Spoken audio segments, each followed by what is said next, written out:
Geoff Neal versus Mike Perry takes place to headline the prelims of UFC 245, Usman versus Covington, and this might be a fight that steals the show. This could very easily be fight of the night, ladies and gentlemen. I can't wait for this one. These guys are brawlers. They both have great fights on their record. You got Geoff Neal coming off a big win over Nico Price that everyone knows and loves right now. Geoff Neal, I remember that in that fight there was a double knockdown at UFC 240 on the main card. Edmondson, Holloway versus Edgar, I believe.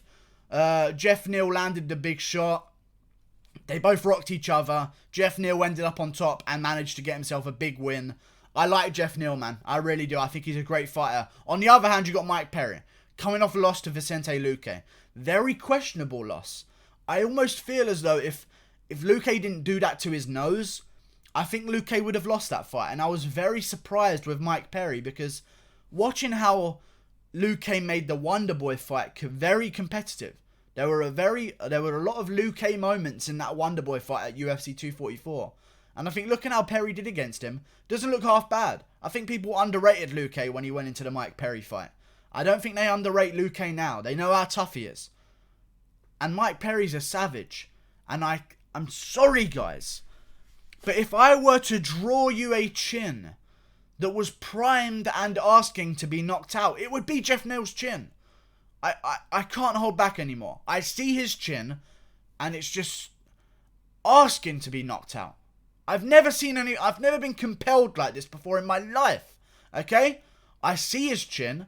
I know it's not made to take punishment. I see Mike Perry's chin. It's made to take punishment. This is going to be a brawl. I'm betting on the guy with a good chin, and I know that's Mike Perry. And I want to see him win as well, to be honest with you. I'm a huge Mike Perry fan.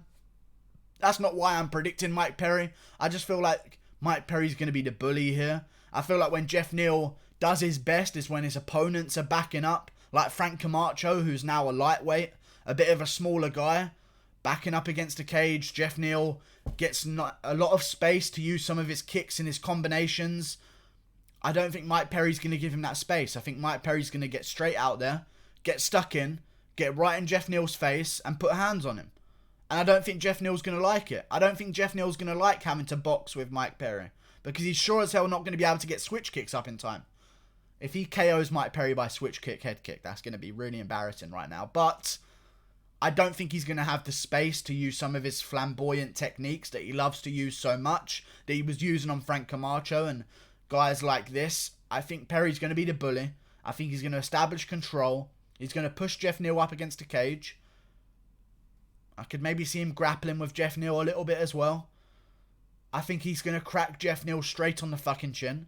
I can't wait for Mike Perry to come back. I do hope he wins because let's face it, Mike Perry winning would be the best for the division. He's got a huge fan base despite being like 1-1 in all of his fights. Like he wins one, loses one, wins one, loses one. It seems to be a theme with Mike Perry. But he still has a hardcore fan base. So if he can get a big breakout win here over Geoff Neal, it's going to do wonders for his career. And I can even see him getting a big opportunity against potentially Robbie Lawler after this.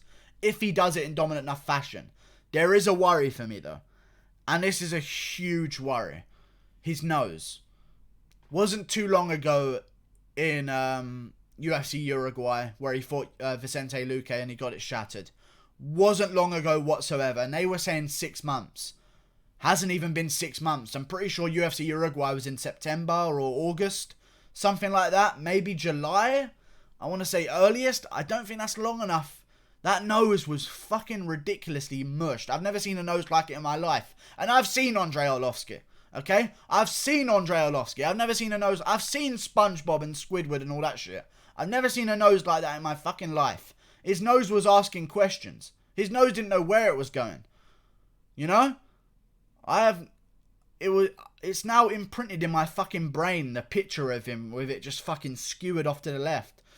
Jesus Christ, it makes me cringe sometimes. But either way, I'm betting on him. I think he's going to win. I really do think he's going to win. I think he's going to get in there. I think he's going to be the bully. I think he's going to match Geoff Neal size-wise, which I think is something that Frank Camacho wasn't able to do. Frank Camacho wasn't able to bully Geoff Neal, but what he was able to do was survive. And I think if Camacho can survive until at least the third round, especially with the beating that Geoff Neal put on him, I think Mike Perry's going to survive. And I think he's going to survive long enough to catch Geoff Neal in an exchange and drop him, because I'm telling you guys, that chin. There's almost no technical breakdown here. And I know this is going to make me sound like a casual, like, oh, you don't know anything about MMA and the chins. But trust me, I've watched enough. I can tell by Anthony Joshua. Before I even saw Anthony Joshua lose or get dropped by Klitschko, there's a structure of a chin that just isn't made to take damage. It's an incel chin. And I don't think Geoff Neal has it. I think he's going to get KO'd in brutal fashion. I think Mike Perry's going to catch him with an overhand. Geoff Neal's been caught before. He got caught getting aggressive with Nico Price.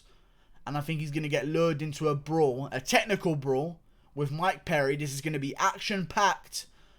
And in an action-packed fight, I'm going with Mike Perry.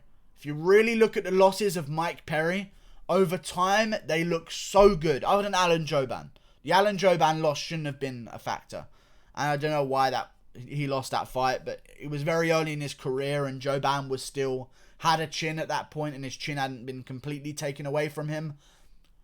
Still, I'm going with Mike Perry. You look at his losses on his record, and I'm going to bring him up right now. Mike Perry, here we go. 13-5. Not the best record, but we're going to go through it anyway. You look at his losses on his career, and I'll open him up. The first one was to Jouban. He was very young in his career. The next one was to Donald Cerrone. I think more of a case of a mistake, taking Donald Cerrone to the ground, rather than him just getting completely outclassed, because he was actually doing pretty good in that first round, if you remember. Cerrone was kind of shelling up, avoiding the power shots, but some of them were landing, some of them were getting through. Perry made the mistake of trying to take him to the ground, where Cerrone just thrives, and people seem to forget that so much, that Cerrone's ground game is fucking next level. Paul Felder, he beat. That's a good win. It's a good win to have, even though Paul Felder broke his arm. Matt Griffin loss, I don't like, but the Ponzinibbio loss, I can excuse. The loss to Ponzinibbio. I just don't see Geoff Neal's chin lasting.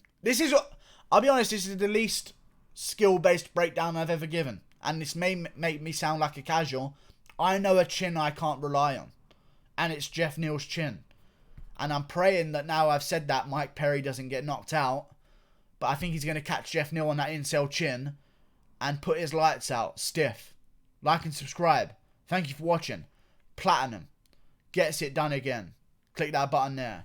Goodbye. And if he wins this one, Robbie Lawler's looking for an opponent. I'm sure that'll be a fucking hell of a fight. And even if Geoff Neal wins, Geoff Neal, Robbie Lawler, make it happen. I can't wait.